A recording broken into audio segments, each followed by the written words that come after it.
Path Media.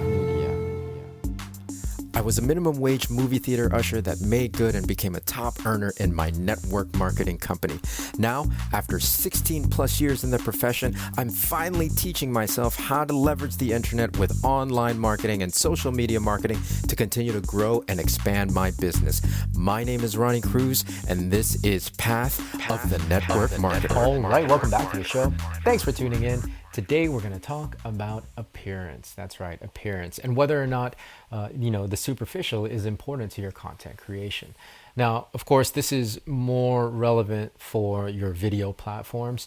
Your long form video like YouTube, and of course the short forms, YouTube, Instagram, TikTok, Facebook, wherever short form videos are available, and of course streaming as well. Is the appearance, is your visage important, an important factor? With podcasts and blogs, it's not necessarily as relevant. I wanted to chime in on this, and I know there's going to be a bunch of different opinions. I do want to weigh in because I have a little bit of a history with this subject. I'm not what. Well, no, let me backtrack. I was going to say I'm not what a lot of people would consider. What's the word? Conventionally good looking, and I was about to say that, but I realized that that's my own self judgment, right? That's my own insecurities and self judgment. So if we're talking objectively, I have no idea how the world perceives me in terms of my looks. So what else is there when it comes to the superficial? What else is there when it comes to the appearances? Well, there's your clothing, there's how well you're made up, how well you're manicured and put together, hair, makeup, if you're into that, whatever the situation. And for me, I've always been just kind of come as I am. If you watch the video version of this, you'll kind of notice that. I'm generally in a t-shirt or a hoodie, and my hair, over the years has just been in this constant flux of being really long or growing out to be really long or shaved, right? Right now I'm in the process of regrowing my hair out till it's very long. So I've tended to want to always buck that trend and buck that assumption that you have to look a certain way to be successful, right? Because I came up at a time, I came into network marketing at a time where, the expectation was you got to show up in your best business attire to make a good impression on people. That people will pay more attention to you. You'll have more credibility. You'll have more influence because you're more quote unquote presentable. I learned after a while that wasn't really a thing, at least not for me, because I always tried my hardest to show up with with the best clothes that I had, which wasn't really the greatest, but it was the best I had, and live up to whatever the standard of being presentable meant. But it really did. I mean, it didn't amount to any success in my business. So I was like, well, what? I'm going through all this. Jumping through hoops to look a certain way, but people aren't paying attention to me anyway. So I might as well, at the very least, be comfortable, right? And then I got to realize that, well, you know what? To be honest, if somebody's going to judge me on my appearance, and make a judgment as to my worth, my value, what I bring to the table based on those superficial things, then that might not be somebody that I want to work with in the first place. I feel like, at least from my own experience, that trying to meet that standard and criteria of looking a certain way and dressing a certain way it started to feel like I was begging people to look at me, begging people to pay attention to me, and therefore listen to what I had to say in terms of my business and the products and services that I was selling.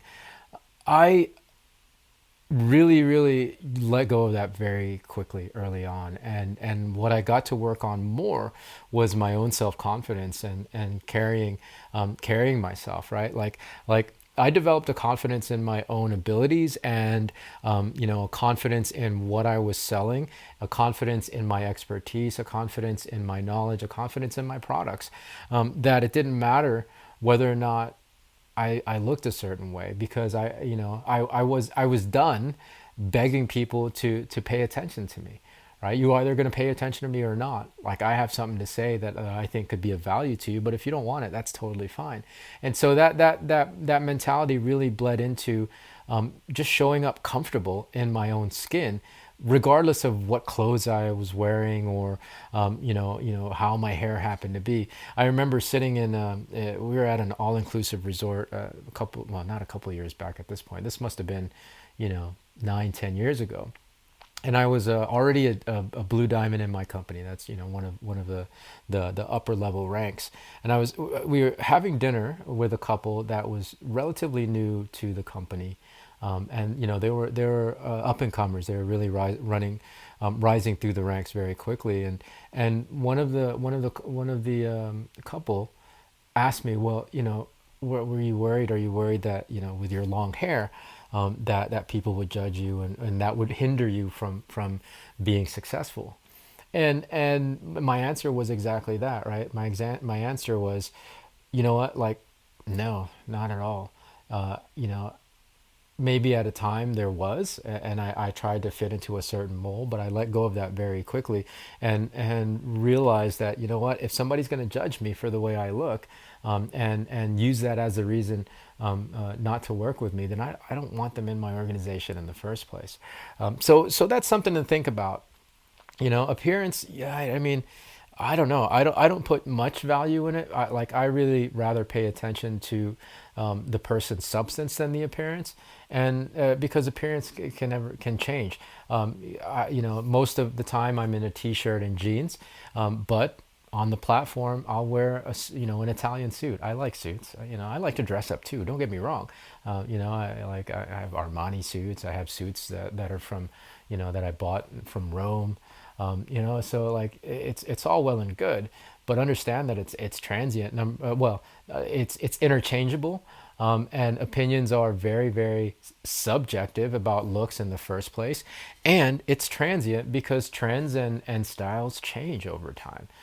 I would rather you be comfortable in your skin, and work on confidence. Because that to me is much more attractive than any name brand clothes that you're wearing, or any hip and current hairstyle that you happen to have, right? Work on your confidence, work on your self-esteem, and also of course work on your knowledge base and your skill set, and that internal confidence, and that posture that you end up developing, that's going to attract more people to you than anything else. So that's my message. Looks, I mean, some other people might disagree with what I have to say about appearances, but I'm just going to keep doing what I'm doing, and I continue to get results regardless, right? So whatever you think about looks, that's just my 2 cents. So that's going to do it for today. More from me tomorrow. So until then, wait, actually, before I sign off, if you're listening to this episode, it's released on the same day as day 3 of my Influencer Masterclass. It's not too late. I know it's either happened already, the masterclass, or it's about the last day. Day 3 is about to happen. However, you can still access the replay. You still can. The replay is going to be available until March 4th to everybody that registers. So you have to register. Even though you missed it, you can still access it, but you have to register. So go to ronniecruz.com/masterclass. I'll leave the link in the show notes of this episode, and register and learn all about being an influencer in the digital age, right? Learn about content creation and how you can leverage it for your advantage, whether you have a business or not, whether you're a network marketer or not, whether you might just be a stay-at-home parent, right? Like, you can still leverage the internet and create just more advantages for yourself, more options for yourself in the future.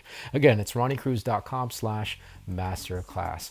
All right, so that's going to do it officially for this episode. We'll catch you tomorrow with a fresh new one. So until then, be well, be safe.